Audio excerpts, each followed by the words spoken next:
एक तो सबसे पहले मैं माननीय मंत्री जी से पूछना चाहूंगी कि प्रस्ताव व्यवहार्य क्यों नहीं है। मैंने अपने विधानसभा में रामराय गांव है, वहां पे स्विमिंग पूल की मांग की है, पहले भी मैंने इस मांग को उठाया है। सर वहां पे 250 से 300 बच्चे डेली ट्रेनिंग करते हैं और 250 से 300 बच्चे आज भी गवर्नमेंट और प्राइवेट सेक्टर में जॉब करके एक सक्षम अपना जीवन व्यतीत कर रहे हैं। और सर बच्चे जो स्विमिंग करते हैं वो तालाब में करते हैं। मैं एक खिलाड़ी हूँ, यहाँ पे खड़ी हूँ, आप मंत्री जी मेरे साथ में चलेंगे उस तालाब में, अगर वो एक बार उस तालाब को क्रॉस कर देंगे और उसके बाद में वो हॉस्पिटल में एडमिट नहीं होंगे तो मैं सर इस सदन को छोड़ के यहाँ से चली जाऊंगी। बच्चों को एलर्जी हो रही है सर, और एक विधानसभा में अगर 2, 4, 5 गांवों के बच्चे इकट्ठे हो गए, 250 से 300 बच्चे अगर इंटरनेशनल लेवल पे और नेशनल लेवल पे मेडल लेके आ रहे हैं तो वहां पे स्विमिंग पूल नहीं बनना। मुझे लगता है कि दूसरा हार्दिक राठी बनने का वेट करिए सरकार, उसके बाद में अपना पल्ला झाड़ के बोल देंगे कि ये हमारे अंडर में नहीं आता, ये पंचायत के अंडर में आता है। तो मैं मंत्री जी से बोलना चाहूंगी कि मैं खिलाड़ी होने के नाते यहाँ पे खड़ी हूँ, आपको मेरा भी सम्मान रखना चाहिए, आपको बाकी खिलाड़ियों का भी सम्मान रखना चाहिए। और मैं पिक्चर्स दिखा सकती हूँ सर तालाब की, मैंने जैसे ही क्वेश्चन लगाया सर वहाँ पे तालाब की सफाई के लिए अधिकारी वहाँ पे भेज दिए गए, लेकिन तालाब की सफाई के बाद में भी अगर आपको मैं हालात दिखाऊंगी तो आप भी अचंभित हो जाएंगे और पूरा सदन उस चीज के ऊपर शायद और ध्यान लगा के उस चीज को हमारी को सुनेगा और इस मैटर को बहुत सीरियसली लेगा। सर माननीय अध्यक्ष जी, आपके माध्यम से माननीय सदस्य को बताना चाहता हूं कि सरकार ने अपनी एक पॉलिसी बनाई है, किस प्रकार से कितनी दूरी पर स्टेडियम होने चाहिए, कितनी दूरी पर खेल का इंफ्रास्ट्रक्चर होना चाहिए। मैं माननीय सदस्य को आपके माध्यम से बताना चाहता हूं कि जो उस गांव की ये बात कर रही है, रामरही गांव की, उससे रामराई गांव की उससे 10-12 किलोमीटर की दूरी पर एकलव्य स्टेडियम में एक ओलंपिक आकार का स्विमिंग पूल पहले से चालू है। और जिस प्रकार की जानकारी और भी मैं माननीय सदस्य को आपके माध्यम से जींद जिले की पूरे की देना चाहता हूं कि उसमें 2 जिला स्तरीय स्टेडियम है, अर्जुन स्टेडियम और एकलव्य स्टेडियम, उपमंडल स्टेडियम 5 हैं, नवदीप खेल स्टेडियम में नरवाना, महाराजा जन्मेजय स्टेडियम, लिजवाना स्टेडियम। अब मैं आपको पूरी जानकारी दे रहा हूं, आप एक बार जवाब तो सुन लो। जवाब सुन ले। अरे सुन तो लो, जानकारी नहीं है, आप अपने एक बार जवाब सुन लेना, बात तो पहले जवाब मैं पूरे इंफ्रास्ट्रक्चर की जानकारी आपको दे रहा हूं। आपको दोबारा मौका देंगे बोलने का, पहले जवाब तो सुने मंत्री। पूरे प्रदेश को, आपके जिले की, आपके लोगों को भी पता होनी चाहिए कि कहां पे खेल स्टेडियम है, वहां पे जाके भी प्रैक्टिस की जा सकती है। अरे रुक जा भाई। लिजवाना स्टेडियम और राजीव गांधी 8 खेल स्टेडियम और मिनी ग्रामीण स्टेडियम 8 चल रहे हैं।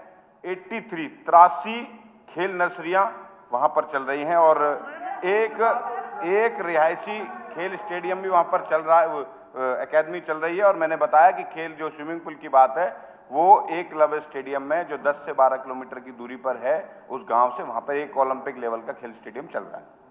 बताती हूँ, एकलव्य स्टेडियम की मैं आपको हकीकत बताती हूँ, वहां पे प्राइवेट किसी को कॉन्ट्रैक्ट करके दिया हुआ है। जब बच्चे वहां पे स्विमिंग के लिए जाते हैं उनसे फीस मांगी जाती है या उनको बोलते हैं कि आपका यहाँ पे अलाउड नहीं है। जो वहां पे पैसे देते हैं उन बच्चों को अलाउड करते हैं। मैंने भी बहुत बार उनसे कॉन्टैक्ट करने की कोशिश की, मैंने रिक्वेस्ट किया कि 15-20 बच्चे जो इंटरनेशनल लेवल पे रिप्रेजेंट करते हैं, कम से कम उनको ट्रेनिंग का आप मौका दीजिए। एक भी बच्चे का वहां पे एकलव्य स्टेडियम में एंट्री नहीं होता है सर। वो प्राइवेट लोगों को उनको कॉन्ट्रैक्ट दिया हुआ, वो अपना पैसा जो उन्होंने सरकार को दिया है कॉन्ट्रैक्ट लेने के लिए, वो पैसा पूरा करने के लिए वो जो पैसे देते हैं उनको स्विमिंग करवाते हैं सर। तो जो बच्चे जो रिजल्ट्स दे रहे हैं 250-300 बच्चे, उनको ट्रेनिंग के लिए नहीं मिल रहा है सर। मैं बता रही हूँ कि सर्दी का मौसम है, आप चलो आप पानी में हाथ लगाते हुए नल के अंदर भी हम लोग गर्म पानी तलाशते हैं और वो बच्चे तालाब में कर रहे हैं। मैं वहां पे गई थी सर, जो माएँ हैं वो रोने लगी मेरे सामने कि बेटी तू कुछ कर। ये हालात हैं आज के दिन प्रदेश के और सिलेक्टेड बच्चों के लिए और व्यवस्था हो पढ़ी लिखी बातें बोल रहे हैं। आप मैदान में, तो आप मेरे साथ एकलव्य स्टेडियम में चलिए सर। हो सकता है अब कोई प्रस्ताव आएगा तो इन्होंने बताया उसकी जानकारी लेके रखेंगे। हाँ ठीक है, आप चर्चा कर ले। व्यवहारिक नहीं है, जो व्यवहारिक नहीं है, अरे बात तो सुन लो, जो व्यवहारिक नहीं है, जो पॉलिसी के अकॉर्डिंग है, आप चर्चा करें। मिनेश जी उन्होंने कहा है कोई प्रस्ताव आप लाएं, कुछ सिलेक्टेड बच्चों के लिए प्रस्ताव लाएं ताकि उनके लिए व्यवस्था की जा सके। व्यवहारिकता वो जवाब मैंने दिया। हाँ। लेकिन आप करेंगे तो उस पर एक बार विचार करेंगे। और जो आप कह रही हैं कि किस प्रकार की जो फीस ली जाती है, अगर उसकी बात करेंगे उसकी जांच करेंगे। अगर कोई ऐसी बात है तो कार्रवाई करेंगे। तेजपाल तंवर और संख्या 30 जी। जी मंत्री जी। विनेश जी आपको आगे भी मौका मिलेगा, आपका बड़ा अच्छा जवाब उन्होंने दे दिया।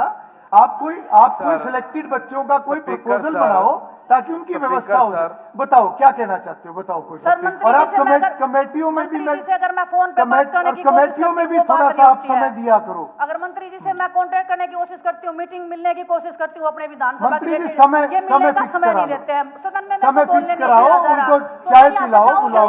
मीडिया के माध्यम से मैं तो लगाता हूँ जी, हजारों लोग मेरे से मिलते हैं, अगर ना हो तो देख लें। हजारों में मेरा नाम नहीं है सर, बात तो सुन लो पहले। 5 बार मेरी यहाँ के बात हुई है विधायिका जी, यहाँ पे नहीं सर, यहाँ पे बात हुई और आप आएंगे तो स्वागत है आपका, अभिनंदन सर। मैंने 3-4 बार आज ही मिलेंगे, कोई आप उनका समय फिक्स कराओ।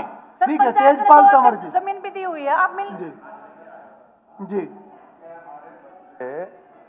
जो अभी माननीय सदस्य ने बात उठाई है, देखिए हमारे देश भर में बहुत मैराथन होती है, 20-20, 25-25 किलोमीटर के हमारे बच्चे मैराथन में दौड़ में भाग लेते हैं। और 10 किलोमीटर की दूर पे अगर कोई ओलंपिक लेवल की ट्रेनिंग वाला कोई अगर इंस्टीट्यूशन है, कोई स्टेडियम है, तो उसको इतनी दूरी में नहीं आकर चाहिए। अब देखिए अगर तालाब की सफाई का विषय आया कि भाई तालाब है, भाई अगर तालाब में गंदगी उसकी सफाई तो तुरंत हुई है सफाई भी। अब अगर बच्चों को ट्रेनिंग के लिए जाना है तो थोड़ा बहुत तो देखिए मेहनत तो करनी पड़ेगी ना सर।